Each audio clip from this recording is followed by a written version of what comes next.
I went on a 6-week business trip to Europe, thinking that when I returned, I would step back into the craftsman house I had spent my youth working to buy and lovingly restoring with my own hands. When I came back, I discovered that my father had bought a brand new car, and my younger brother was flaunting glamorous Maldives photos on social media. My parents coldly told me, "Your house paid for it all." And just like that, they had sold my house to fund their lavish indulgences. But what they didn't know was that the house wasn't just my achievement. It was part of a trust fund left by my grandfather, and they had just triggered a clause that caused them to lose their entire inheritance. My name is Garrett Miller. At 34, I'm an international marketing consultant, living an independent life since I was 18, when I left my middle-class home in Pasadena, California, to make my own way. I'm not the type to dwell on the past, but to understand this story. You need to know how I grew up in a family where love always seemed to tilt in one direction. My parents, Robert Miller and Linda Miller, were ordinary people living ordinary lives. My father was a bank employee, my mother a freelance accountant. They had a small house with a white picket fence, a minivan, and a life that outsiders would call stable. But inside that house, things were far from stable. I have a younger brother, Brian, 4 years my junior, and from a young age I could feel the difference in how my parents treated the two of us. Brian was the golden boy of the family. He was lazy, never able to hold a job for more than 6 months, but my parents always sheltered him, always made excuses for him. "Brian's still finding his way," my mother would say, even when he quit his 5th job because his boss didn't understand him. Meanwhile, I had to pay my own way through college, juggling 3 jobs at once, waiting tables, delivering packages, working as an office assistant to graduate debt-free. I didn't resent it because I believed my hard work would pay off, and I had one person who always believed in me, my grandfather, Norman. My grandfather was my rock during those tough years. He was a tough man who had worked in construction with rough hands but a warm heart. He would sit with me on the porch telling stories of his youth and how he built his life from nothing. "Your strength is your true asset," he'd say in his deep, steady voice. "Money, houses, cars, they're just tools. But your will, Garrett, that's something no one can take away." Those words etched themselves into my mind like a small flame guiding me through exhausting days. When he passed away, I was 18.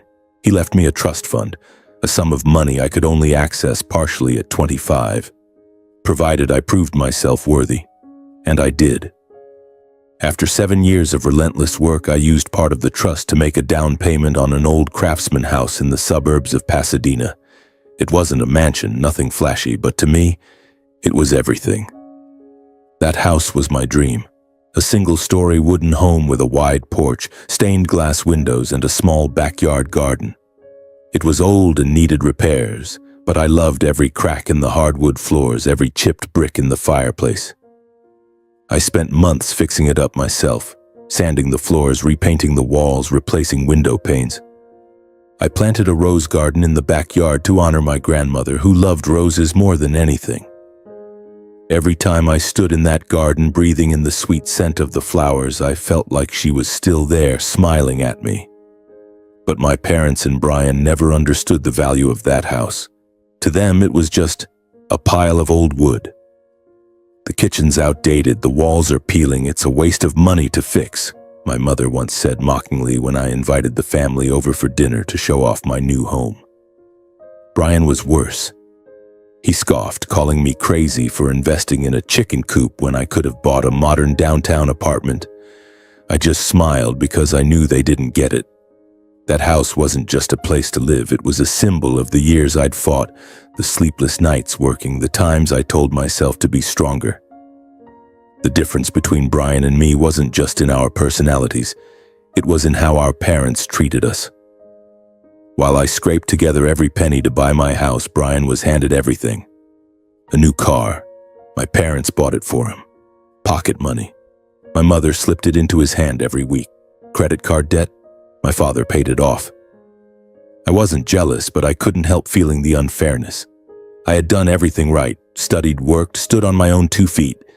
Yet every time I visited home, I'd hear my mother gush about Brian's new opportunities, or my father talk about how Brian was about to do something big. But Brian's big moment never came. I remember one time after I'd just been promoted at my consulting firm, I went home for dinner with the family. As usual, Brian was complaining about being fired again. "My boss didn't know how to use me," he said, holding a beer, glaring at me. "Not everyone's as lucky as you, Garrett, always having everything handed to you." I was stunned. Lucky? Me, the one who worked himself to exhaustion to get where I am? But I didn't respond. I just ate my dinner in silence and left. I'd learned that arguing with Brian or trying to explain things to my parents was pointless. But everything changed when I received a big opportunity. A 6-week international consulting project in Europe, spanning London and Frankfurt. It was a pivotal project, the kind that could elevate my career to new heights. I was thrilled but also anxious. 6 weeks was a long time, and I didn't want to leave my house empty for so long, so I decided to ask my parents to look after it. Just stop by a few times, check the locks, water the rose garden. A small task, right? But when I handed the house key to my father, a strange feeling crept into my heart, as if I had just entrusted a piece of my soul to someone who didn't truly value it. The last dinner before my flight took place at my parents' house, a small home in Pasadena with a white picket fence and the smell of grilled meat from an old BBQ. I arrived in a light mood, hoping for a warm evening before heading out. But the moment I stepped inside, I felt the familiar atmosphere. My mother bustling in the kitchen, my father watching football, and Brian, as usual, complaining. He was sprawled on the sofa, phone in hand, his voice dripping with frustration. "Work sucks. My boss keeps giving me pointless tasks. I can't waste my youth at that company." I glanced at him, resisting the urge to ask what these pointless tasks were. Instead, I nodded, sat down at the dinner table, and tried to focus on the plate of steak my mother had just brought out. "Garrett, tell me about your Europe trip," my mother said. But I knew she was only asking out of courtesy. I started talking about the project, an international marketing campaign for a major corporation, requiring me to work in London and Frankfurt, meet with executives and build strategies from scratch. It was a chance for a promotion, a chance to prove that my years of hard work hadn't been in vain. But as I spoke, my mother's eyes drifted to Brian, as if he were the one who needed attention. "Brian's considering a new job," she interrupted, her voice brimming with excitement. "A tech startup, they say it's very promising." I paused, the food in front of me suddenly losing its appeal. Brian, who had never held a job for more than 6 months, now had a promising opportunity? I looked at him, hoping to see some enthusiasm, but Brian just shrugged, eyes glued to his phone. "Maybe," he mumbled, "but it's stressful. I need a break first." I swallowed the question rising in my throat. "A break? You've been on a break your whole life."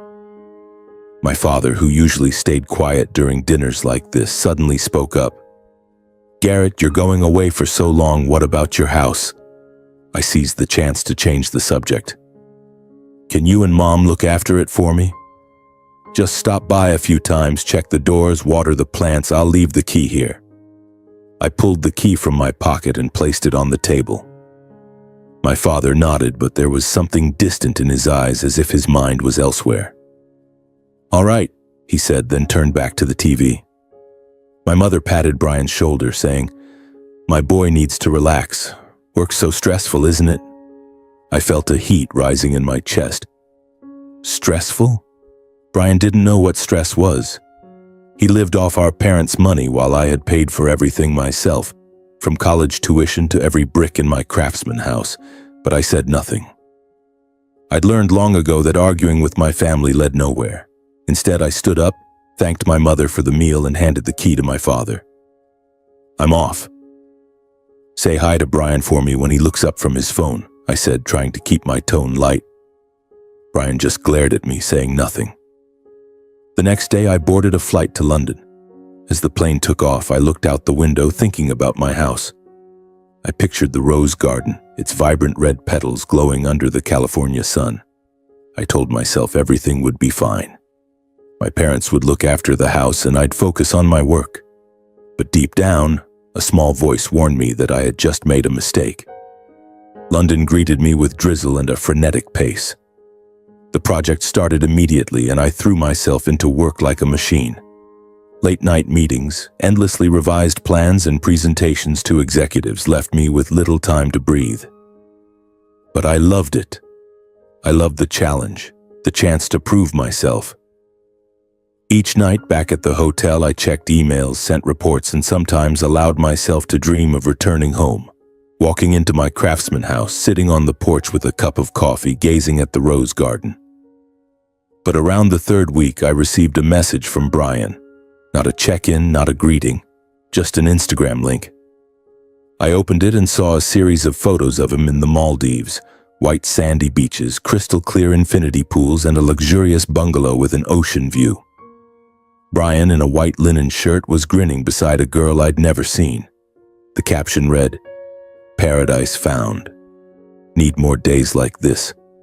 I sat there, in my cold London hotel room, staring at my phone screen, feeling as if someone had punched me in the chest.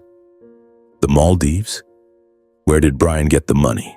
He'd just lost his job, had piles of credit card debt, and my parents weren't rich enough to fund a lavish vacation like that. I texted back, "Looks nice. Who are you there with?" No reply. I called my mother, but she didn't pick up. I called my father, and after a few rings, it went to voicemail. Unease began to settle in, but I told myself I was overthinking it. Maybe Brian borrowed money from friends or won the lottery, or I didn't know. I just knew something wasn't right. The following weeks, I tried to focus on work, but the image of Brian in the Maldives haunted me.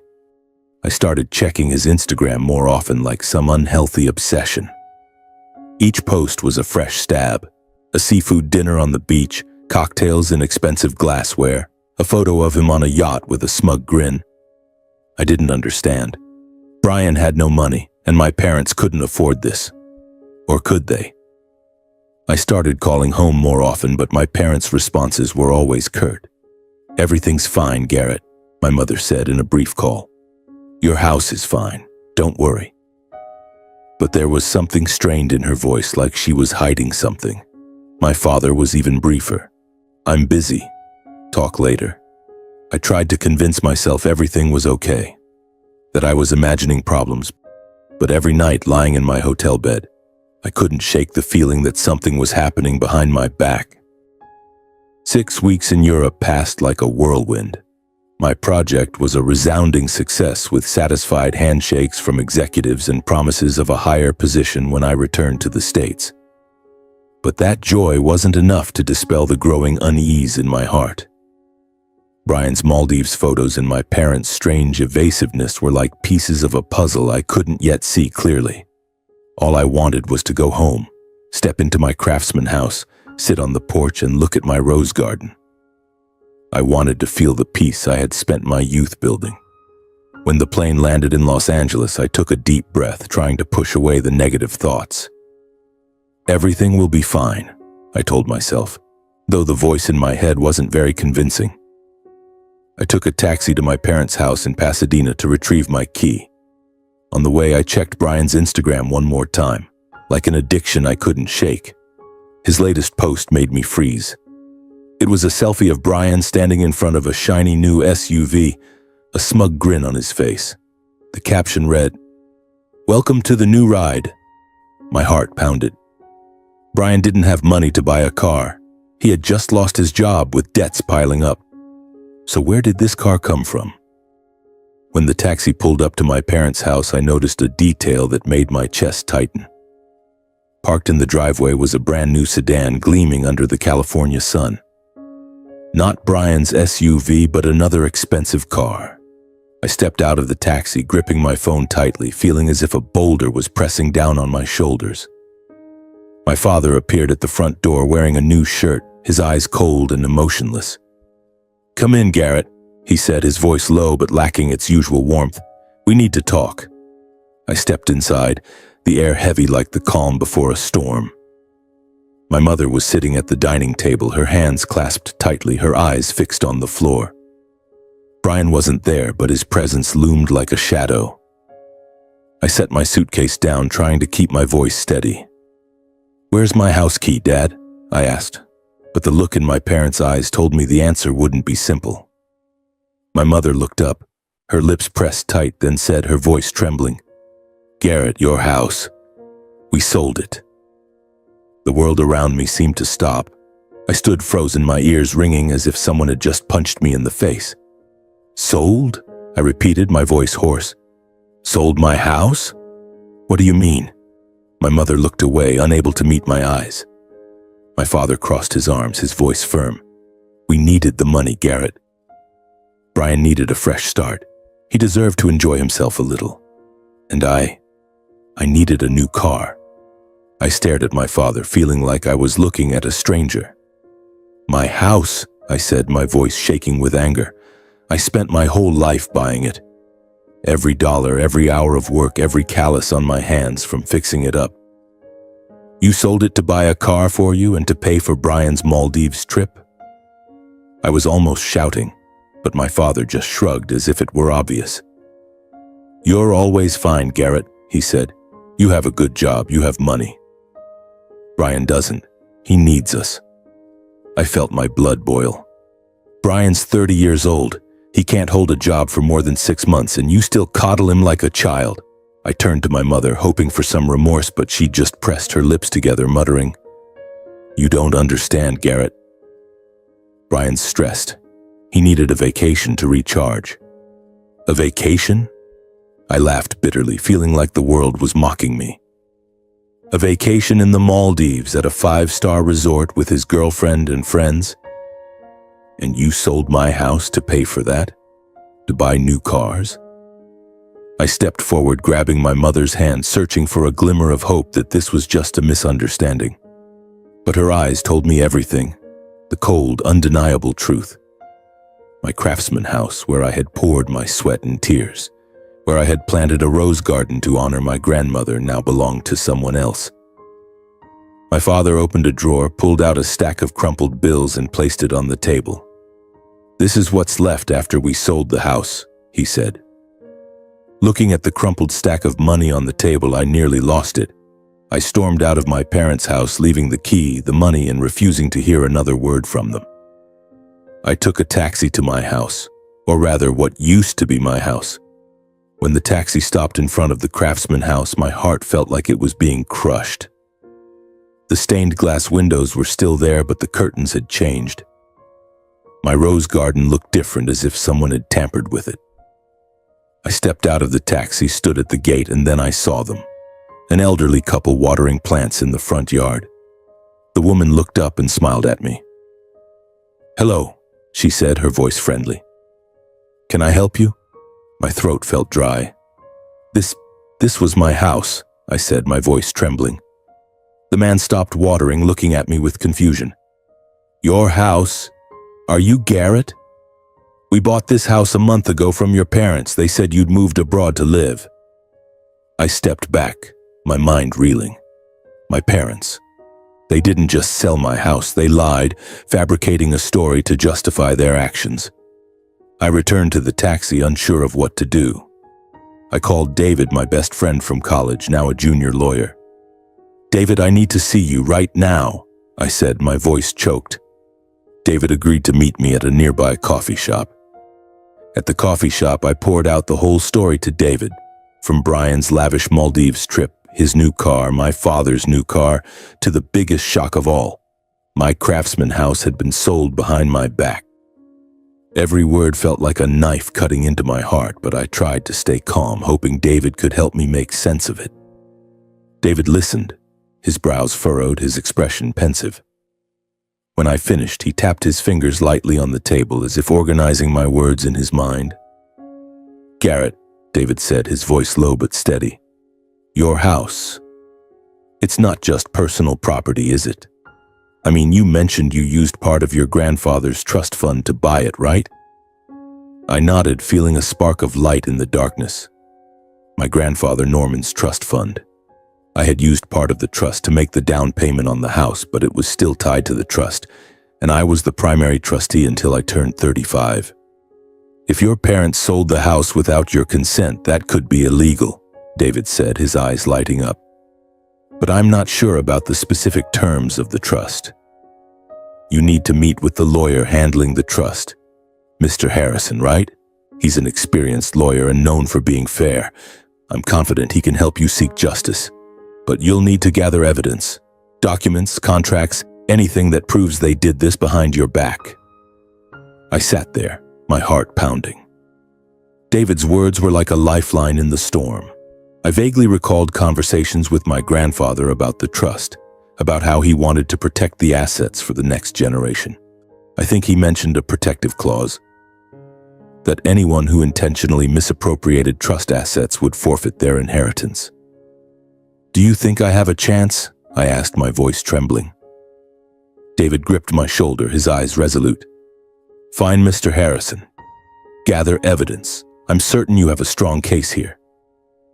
I left the coffee shop, my mind a whirlwind, but with a flicker of hope. I hadn't just lost my house. I'd lost my sense of security, my trust in my family. But if David was right, if I could prove my parents and Brian had gone too far, I might be able to reclaim what was mine. The image of my rose garden flashed in my mind, but it was overshadowed by my father's cold face, my mother's evasive eyes, and Brian's smug smile on Instagram. I clenched my fists, determination burning inside me. They thought they could take everything from me and walk away unscathed. They were wrong. I would uncover the truth and I would make them pay. I immediately called Mr. Harrison, the lawyer handling my grandfather Norman's trust.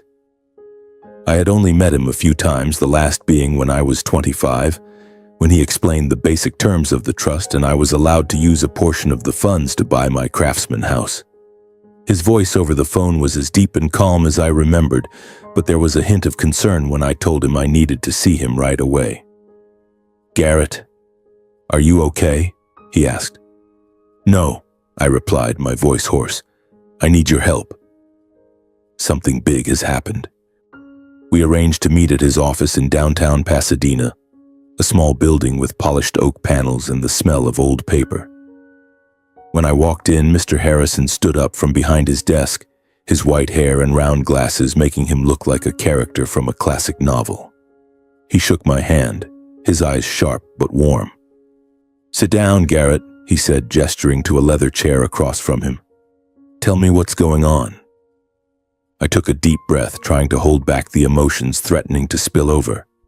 I told him everything, from my 6-week business trip in Europe, Brian's Maldives photos, my father's new car, to the biggest shock. My parents had sold my Craftsman house without consulting me. They said they needed the money for Brian for his fresh start, I said, my voice trembling with anger. But that was my house, Mr. Harrison. I used money from my grandfather's trust to buy it.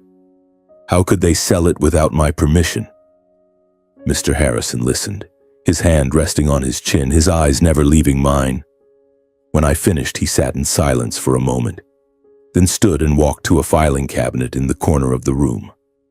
He pulled out a thick folder bound in dark brown leather with Norman Miller Trust elegantly embossed on the cover. Garrett, he said, his voice low but weighty, that house isn't just your personal property. It belongs to the trust, and you are the sole trustee until you turn 35. If your parents sold it without your permission, that's a serious matter. My heart pounded as if a ray of light had pierced the darkness. How serious, Mr. Harrison? I asked, my voice dropping to a near whisper. He opened the folder, flipped through a few pages, and pointed to a highlighted paragraph. Let me explain the trust clearly, he said. When you turn 35, the trust's assets will be distributed as follows. Your parents, Robert and Linda Miller, each receive $500,000. Your brother, Brian Miller, also receives $500,000. You, Garrett, receive $1 million. Additionally, you have full access to that $1 million before you turn 35, as you did when you used part of it to buy the house. But your parents and brother can only receive their shares when you turn 35, and only if they comply with the trust's terms. I nodded, trying to process the information. And if they don't comply? I asked, sensing that the answer was about to change everything. Mr. Harrison looked me straight in the eye, his gaze sharp as a blade. There's a very clear clause in the trust, Garrett. Any beneficiary who forges, misappropriates, or sells trust assets without the trustee's consent, that's you, will immediately forfeit their inheritance. Not only do they lose their share, but they could also face legal consequences depending on the specifics of their actions. I sat there, stunned, feeling as if the ground beneath me was shifting. Forfeit their inheritance.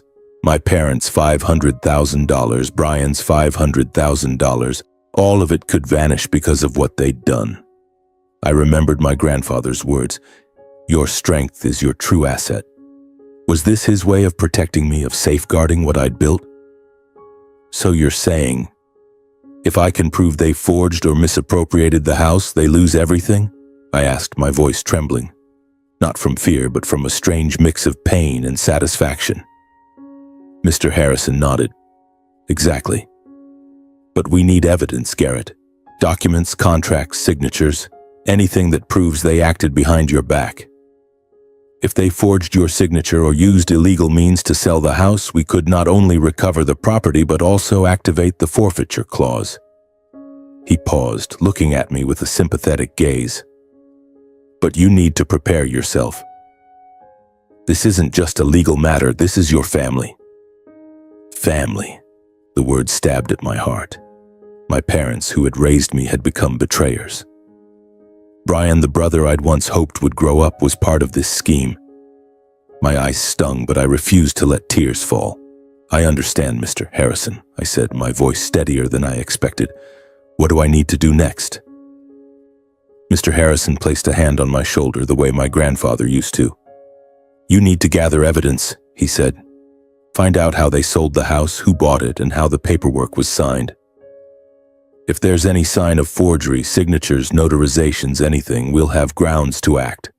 I'll support you every step of the way, from filing a lawsuit to enforcing the trust's clauses. But you have to be strong, Garrett. This won't be easy. I nodded, a surge of determination stronger than ever before rising within me. I thought of my craftsman house, the rose garden I'd planted to honor my grandmother, the nights I'd stayed up working to build my life. They had taken it all, but I wouldn't let them win. I'll find the evidence, I said, my voice firm, and I'll take back what's mine. As I left Mr. Harrison's office, I felt like I was stepping into a battle. The Pasadena sun still shone brightly, but inside me was a storm. I pulled out my phone and texted David. You were right. There's a protective clause in the trust. I'll need your help. I didn't know exactly where to start, but I knew one thing. I wouldn't stop until the truth was exposed. I thought of my parents, of Brian, of the times they made me feel like I wasn't good enough, wasn't worthy. They thought I'd stay silent, accept the loss, and move on. But they didn't know I was Norman Miller's grandson, the man who taught me that true strength lies in will. And my will now was an unquenchable fire. I decided to start at the most painful place, my craftsman house. I needed to meet Ellen and George, the elderly couple, again to dig deeper into the sale. The last time I stood in front of the house and learned they had moved in, I only knew that my parents had sold it, using a forged signature of mine. But I needed more details. Who met with them, what the exact paperwork was, and if there were any other clues. In the taxi on the way there, I clenched my fists, trying to suppress the feeling that my heart was being crushed. The craftsman house appeared before me with its familiar stained glass windows and the rose garden now unevenly trimmed like an unhealed wound. I knocked on the door, my heart pounding. Ellen opened it, her eyes recognizing me immediately, her friendly smile now tinged with worry. "Garrett, you're back," she said, her voice soft but tense, as if she sensed I wasn't there just to say hello. "Come in." I stepped into the living room where George was sitting, a newspaper in hand, but his eyes fixed on me, wary. "Mr. Garrett," he said, putting the paper down. "What's new? Last time you mentioned something about the house. We're still not sure what's going on." I took a deep breath, trying to keep my voice calm but unable to hide my determination. "Ellen, George, I'm sorry to bother you again, but I need to know more about the sale. I believe my parents forged documents to sell this house. I need evidence to take back what's mine." Ellen and George exchanged glances, then she stood and retrieved a stack of papers from a drawer. "We don't want to be caught up in any trouble," Ellen said, her voice low. Your parents and your brother said you were moving abroad and needed to sell quickly. They brought a deed of transfer with your signature and notarized documents. We paid in cash and everything was finalized in a few days." I held the papers, my heart racing. The sale contract was in my father's name, Robert Miller, with a signature purportedly mine on the deed of transfer. But it wasn't my signature. It was close, very close, but there were shaky, uneven strokes as if someone had tried to mimic it. "This isn't my signature," I said, my voice catching. George frowned. "They also provided a notarized document confirming everything was legal. We had no reason to suspect otherwise." I asked permission to photograph the documents, feeling like I had found the first piece of the puzzle.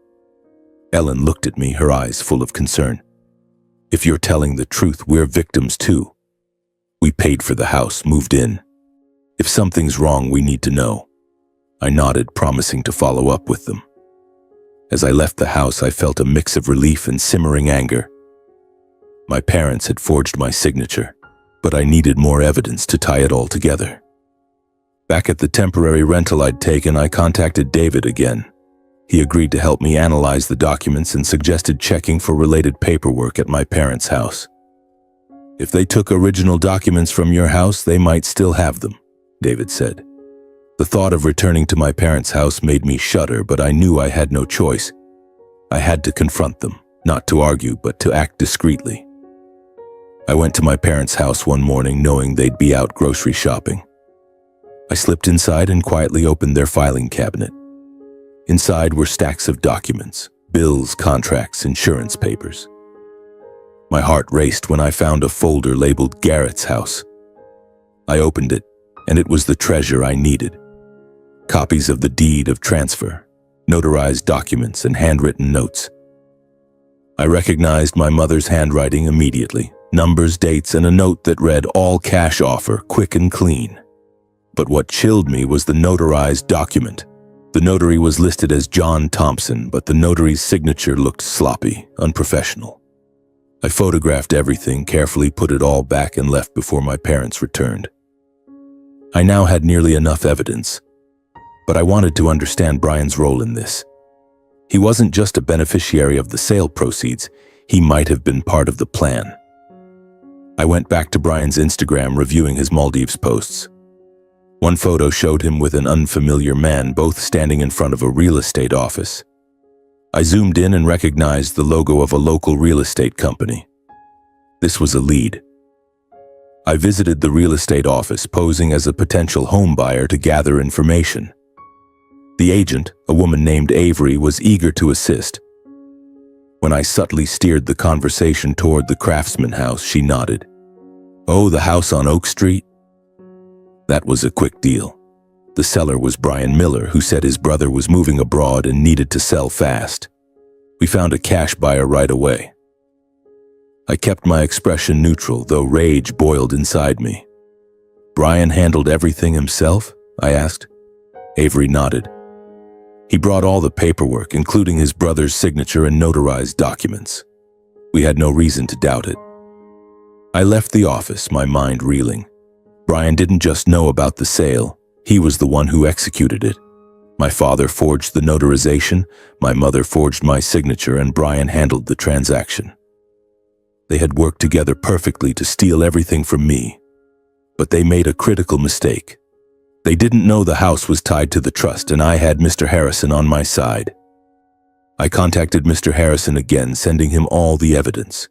The deed with the forged signature, the questionable notarized document, and the information from the real estate agency. He reviewed it, his voice over the phone calm but resolute. "Garrett, this is strong evidence. A forged signature and notarization are serious legal violations. We can file a lawsuit to reclaim the house and the forfeiture clause will be activated. But you need to be certain about this. Once we proceed, your family will never be the same. I fell silent, thinking of my parents, of Brian, of the family dinners that were now just memories. They destroyed our family first, Mr. Harrison, I said. I'm just taking back what's mine. He agreed, promising to prepare the legal documents. Stay calm, Garrett, he said. We'll do this the right way. When I hung up, I stood in front of the mirror in my hotel room looking at myself. I was no longer the Garrett from 6 weeks ago who believed his family would never betray him. I was someone new, forged by pain and determination. I thought of my grandfather, my rose garden, my craftsman house. I would take it all back, not just for me, but for the promise I kept to him. True strength lies in will. After the call with Mr. Harrison, I knew I had enough evidence. The deed of transfer with a forged signature, the fraudulent notarized document, and confirmation from the real estate agency that Brian was the one who facilitated the sale. But filing a lawsuit wasn't enough. I wanted my parents and Brian to face the truth in front of the entire family, in front of the relatives who had watched me grow up, who had heard my parents boast about their golden boy, Brian. I wanted them to see the consequences of their actions, not through a cold legal letter, but in person, in a moment they couldn't escape. I called Aunt Susan, my mother's older sister, who was always fair and straightforward. She was the only family member who had ever praised my efforts, who said my grandfather would be proud of me. Aunt Susan, I said over the phone, keeping my emotions in check, I want to organize a family gathering. Invite everyone, aunts, uncles, cousins. I have something important to say. She hesitated, sensing the gravity in my voice. Garrett, is something wrong? She asked. I only replied, I need everyone there. I'll explain later. I chose a weekend and borrowed Aunt Susan's house for the gathering. I told her it was a family update after my business trip. I didn't reveal the details, but told my mother I wanted to make peace after recent tensions. My mother, perhaps out of guilt or confidence that I had accepted the loss of my house, agreed immediately. That's good, Garrett, she said, her voice relieved. The family needs to come together. Brian will be happy to see his big brother. I clenched my jaw, suppressing my anger. They didn't know this gathering wasn't about reconciliation. It was about exposing the truth. I contacted Mr. Harrison, inviting him to attend as a family friend. He agreed, bringing the trust documents and the evidence I had collected. Are you sure you want to do this in front of the whole family, Garrett? He asked, his voice low but concerned. This will be a big shock. I nodded over the phone. They chose this path, Mr. Harrison. I'm just helping them see where it leads. On the day of the gathering, I arrived at Aunt Susan's house early to help set up tables and prepare food. She looked at me, her eyes full of worry. Garrett, are you okay? You seem different. I gave her a strained smile and patted her shoulder. I'm fine, Aunt Susan. Today's an important day. Family members started arriving. Uncle Paul, cousins, and a few close family friends. Everyone was laughing and hugging, as if this were just a normal gathering. But my heart was pounding like a warrior preparing for battle. My parents arrived, my father in his new shirt, my mother in a light blue dress, her smile forced but confident. Brian showed up late, strutting in with his usual smug demeanor, wearing a white linen shirt like the one in his Maldives photos. He clapped me on the shoulder, saying loudly, "Big bro, you're back. How was Europe? Don't be mad about the house thing, life's too long for that." I looked into his eyes, seeing his arrogance untainted by remorse. I just nodded, giving a faint smile. Yeah, Brian. Life's long. Once everyone was settled around the tables in the backyard, I stood up, holding a glass of wine but not drinking. The lively chatter quieted, all eyes turning to me. Thank you all for coming today, I began, my voice calm but resonant. I just returned from 6 weeks in Europe working on a major project. But today I don't want to talk about work. I want to talk about family, about truth, trust, and what we do to each other. My mother looked at me, a flicker of worry in her eyes. My father crossed his arms, frowning. Brian smirked as if expecting an apology or reconciliation. I set the wine glass down and pulled a stack of papers from my bag. Copies of the deed, the forged notarized document, and photos from the real estate agency. When I went on my trip, I asked my parents to look after my Craftsman house. I continued, my voice slow but icy. The house I bought with my sweat, tears, and part of the funds from Grandpa Norman's trust. But when I returned, I found out my parents sold it without asking me. Murmurs rose around the table. Aunt Susan covered her mouth, her eyes wide. Some cousins exchanged confused glances. My mother stood up, her voice trembling. "Garrett, what are you doing? This isn't the place for this." I raised a hand, gesturing for her to sit. "No, Mom. This is exactly the place. Everyone needs to know the truth." I held up the papers. "This is the deed of transfer for the house. It has my signature, but I didn't sign it. This is a notarized document signed by someone named John H. Thompson, but the signature is fake. And this," I pulled out my phone showing the photo of Brian in front of the real estate office, "is proof that Brian facilitated the sale, lying that I was moving abroad for work." The air grew heavy. Brian's face paled and he forced a laugh. "What? What are you making up, Garrett? Don't blow this out of proportion." I locked eyes with him, feeling all my pain and anger surge. "Making it up? Let Mr. Harrison explain." I gestured to Mr. Harrison, who had been sitting quietly at the end of the table. He stood holding the trust documents, his voice low but commanding. "I am the attorney managing the Norman Miller Trust," he began. "The Craftsman house belongs to the trust, with Garrett as the sole trustee. Selling it without his consent was illegal. But more critically, the trust has a clear clause. Anyone who forges, misappropriates, or sells trust assets will immediately forfeit their inheritance." Gasps echoed around the table. My mother covered her face. My father sat frozen, his hands trembling. Brian slammed the table, shouting, "What? What are you talking about? It's just an old house." Mr. Harrison looked at him, his voice cold. "Not just the house, Mr. Brian. You and your parents have forfeited $500,000 each from the trust, a total of $1 million plus a vacation cabin in Big Bear. Furthermore, forging signatures and notarizations is a criminal offense. You will face legal consequences." Silence fell, broken only by the soft rustle of the wind in the backyard. My mother clutched her face, stifling sobs. My father approached Mr. Harrison, demanding to see the trust documents. Brian slammed the table again, yelling, "What? Grandpa had that much money? And left it all to Garrett? Why didn't anyone tell me?" He turned to me, his eyes bloodshot. "Garrett, you knew about this and said nothing? How selfish are you?" I looked at Brian, feeling like I was staring at a spoiled child. "Selfish?" I replied, my voice calm but sharp as a blade. "I worked my whole life to prove I was worthy of Grandpa's trust. You, Brian, only took handouts from Mom and Dad, living off deceit. Grandpa put me in charge of the trust because he believed I'd use it wisely. And now you've all stripped yourselves of your own inheritance." My mother rushed to me, grabbing my hand, tears streaming down her face. "Garrett, I'm sorry. I didn't know about the trust. I just wanted to help Brian. You're his big brother. You can forgive us, right? You can share the inheritance as planned." My father turned, his voice hoarse. "Garrett, we're family. You can't let us lose everything like this. Think it over." Brian jumped in, his tone almost pleading. "Big bro, please think it over. $2 million in inheritance isn't small." I looked at them. My mother with tear-filled eyes, my father with a defeated expression, Brian with his childish anger. Part of me wanted to forgive, to hug my mother and say everything would be okay.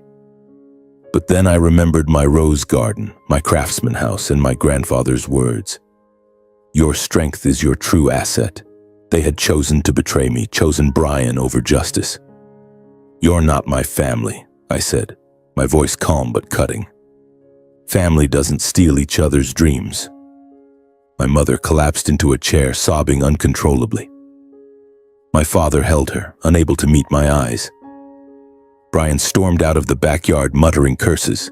The other family members looked at me. Some nodded, others quietly left. Aunt Susan came to my side, placing a hand on my shoulder. "You did the right thing, Garrett," she said. "Your grandfather would be proud." As everyone left, I stood in the backyard watching the sunset paint the Pasadena sky golden. Mr. Harrison patted my shoulder. "You did what you had to," he said. "The legal documents are ready. We'll reclaim your house and they'll pay the price." I nodded, but inside I didn't feel victorious. There was only an emptiness where my love for my family once was. In the days following the family gathering, I felt like I was living in a whirlwind. Mr. Harrison and his legal team sprang into action, filing a lawsuit in the Pasadena court with serious charges: forged signatures, fraudulent notarization, and misappropriation of trust assets. I spent hours in his office reviewing every document, every piece of evidence I had gathered, from the forged deed of transfer to my mother's handwritten notes, from the fake notarized document to the real estate agency's confirmation of Brian's role. Each piece was a knife reminding me of the betrayal, but also a step toward justice. The police moved quickly. One morning, I received a call from Mr. Harrison. "Garrett, they've opened a criminal investigation. Your parents and Brian have been summoned for questioning." I sat down in my hotel room chair, my hands trembling as I held the phone. Images of my mother sobbing at the gathering, my father with his head bowed, and Brian storming off flashed through my mind. I didn't want them to go to jail, but I couldn't let them escape the consequences either. "What will they be charged with?" I asked, my voice hoarse. Mr. Harrison replied, his tone steady but clear.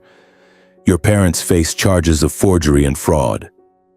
Brian is being charged with complicity and profiting from criminal proceeds. We have solid evidence, Garrett."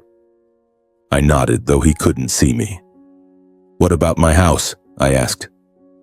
Mr. Harrison reassured me. "We're working with the buyers, Ellen and George. They're victims too, so the court may void the sale and refund their money. You'll get your house back, but it will take a few months." I hung up, staring out the window. The Pasadena sunlight was as radiant as the day I returned, but it no longer felt warm. The investigation moved faster than I expected. A week later, I was called to the police station to give a statement. In a small room with cold white lighting, I recounted the entire story. My business trip, the shock of discovering my house had been sold, and the evidence I'd collected. The officer, a middle-aged man with a stern expression, took meticulous notes. "We've checked the notarized document," he said. "The person listed as John H. Thompson doesn't exist in the notary registry. The signature on the deed of transfer has also been confirmed as forged through handwriting analysis." A jolt ran through me. "What does that mean?" I asked. The officer looked at me, his voice calm but firm. "Your parents will be charged with forgery and fraud. They could face probation and restitution. Your brother Brian will be charged with complicity, and he'll have to repay all the money he used from the house sale, including the costs of his Maldives trip." I left the police station, my mind reeling. Probation, restitution, repayment. The words echoed in my head like a grim song. I didn't want my family destroyed, but I couldn't forgive them either. They had chosen this path, chosen to steal my dream to feed Brian's laziness. I thought of my grandfather, of his words. "Your strength is your true asset." He was right. My strength wasn't in the house. It was in my determination to seek justice. In the weeks that followed, my family unraveled. My parents were formally charged, receiving 3 years of probation and a substantial restitution order, mostly the money they'd gained from selling my house. They were forced to mortgage their Pasadena home, where I grew up, to cover the debt. Aunt Susan told me my mother cried every night while my father barely spoke, sitting silently in front of the TV. Brian faced harsher consequences. The court ordered him to repay the full cost of his Maldives trip, over $20,000, and fined him for complicity. With no more financial support from our parents and no trust fund, Brian was left to face reality. No job, no home, and a massive debt. I saw him once passing by a coffee shop in downtown Pasadena. He was sitting there in a crumpled t-shirt, eyes shadowed, talking on the phone about job applications. When he saw me, he turned away, unable to meet my gaze. I didn't stop. I had nothing left to say to him. After 5 long months, I received news from Mr. Harrison. The court had voided the sale of the Craftsman House. Ellen and George were refunded, and the house was officially returned to my name. The day I received the keys, I stood in front of the house, a mix of joy and sorrow washing over me. The stained glass windows were still there, but the rose garden had withered from neglect. I stepped inside, the familiar smell of wood filling my senses, but it wasn't the same. The house had once been my dream, but now it carried the scars of betrayal. I spent days cleaning and restoring, trying to bring back its old beauty. But every crack in the wall, every brick in the fireplace reminded me of what I'd lost. Not just property, but my trust in my family. I stood in the backyard looking at the wilted rose bushes, wondering if I could revive them, or if I could revive myself. My family was no longer what it was. Aunt Susan stayed in touch, but other relatives drifted away. A few cousins called, offering sympathy, but no one mentioned the gathering. My parents tried to reach out, leaving voicemails with apologies, but I didn't respond. It wasn't that I didn't want to forgive, it was that I wasn't ready. Maybe one day I'd sit down with them, but not now. Brian disappeared from my radar. I heard he'd moved to another city, working odd jobs to pay off his debt. Part of me felt sorry for him, but a larger part reminded me he'd chosen this path. He could have grown up, stood on his own, but instead he chose to live off deceit. I sat on the porch of my Craftsman house, a cold cup of coffee in my hand. The house was mine again, but it wasn't the place I'd once dreamed of. It was a trophy, a testament to my will, but also a reminder of the cost of justice. I thought of my grandfather, the trust, and how he'd protected me even after he was gone. I wondered if he knew that one day I'd need the strength he'd instilled in me. I stood up, walked to the backyard, and began pulling weeds and watering the surviving rose bushes. Maybe they'd bloom again, maybe not. But I would try, as I always had. Justice had been served, but my journey wasn't over. I would rebuild, not just the house, but my life, one step at a time. While restoring the house, I began thinking about the trust fund, the $1 million I would receive when I turned 35, now just a few months away. My parents and Brian had forfeited their inheritance, and the $1.5 million, along with the vacation cabin in Big Bear, now belonged to me. But I didn't want to keep it all for myself. My grandfather had taught me that true wealth lies not in money, but in what you leave behind for the world. I decided to establish the Norman Miller Foundation, a scholarship fund for young people who, like me 20 years ago, worked tirelessly and counted every penny to pursue their dreams. I used a portion of the trust fund to launch it, providing tuition assistance for students facing financial hardship, but with strong determination. As I signed the paperwork to establish the foundation in Mr. Harrison's office, I felt my grandfather's presence, as if he were there smiling at me. "Well done, Garrett," I imagined him saying. "This is true strength." The scholarship fund quickly gained attention. A few local Pasadena newspapers ran stories, calling me the man who turned pain into hope. I didn't care for the spotlight, but I was proud when I received thank you letters from students. One girl wrote, "Thank you, Garrett. Because of your scholarship, I can continue college and become a doctor." Reading those words, I felt that my Craftsman house, my rose garden, and even my scars had meaning. My family became a distant memory. I heard they moved to a small apartment in the suburbs, living quietly and avoiding relatives. Once, my mother sent me a handwritten letter, her shaky handwriting filled with remorse. "Garrett, I'm sorry. I only wanted to help Brian, but I was wrong. If you can forgive me, I'm willing to do anything." I read the letter and left it on the table for days, but I didn't respond. It wasn't that I didn't want to forgive, it was that I didn't know how to mend what had been shattered. Brian, from what I heard, was living alone, withdrawn, and seemed to have changed after the shock of losing his inheritance. I didn't know if he was truly remorseful, but I hoped, for his own sake, that one day he would find his path. One afternoon I sat on the porch of my craftsman house, a hot cup of coffee in hand, gazing at the rose garden now blooming vibrantly again. The red petals glowed under the sunlight, a reminder that life could be revived even after the deepest wounds. This house, once a symbol of my dream, was now a symbol of resilience. I had lost my family, but I had found the strength my grandfather always believed I possessed. I reflected on my journey, from the shock of discovering my house had been sold, to the quiet days of investigation, to the moment I confronted my parents and Brian in front of the family. In America, forging signatures to steal property isn't uncommon, and the most painful part is that it can come from those closest to you. But my story is proof that justice and truth always find a way to prevail. My parents and Brian paid a price, not just in money but in honor and trust. I wasn't happy about it, but I didn't regret standing up for myself. I stood up, went inside, and took an old framed photo of my grandfather, placing it on the fireplace. He was smiling in the picture, his eyes bright, as if he knew I would overcome. "Thank you, Grandpa," I whispered. Then I returned to the garden, picked up the watering can, and continued tending to the surviving rose bushes.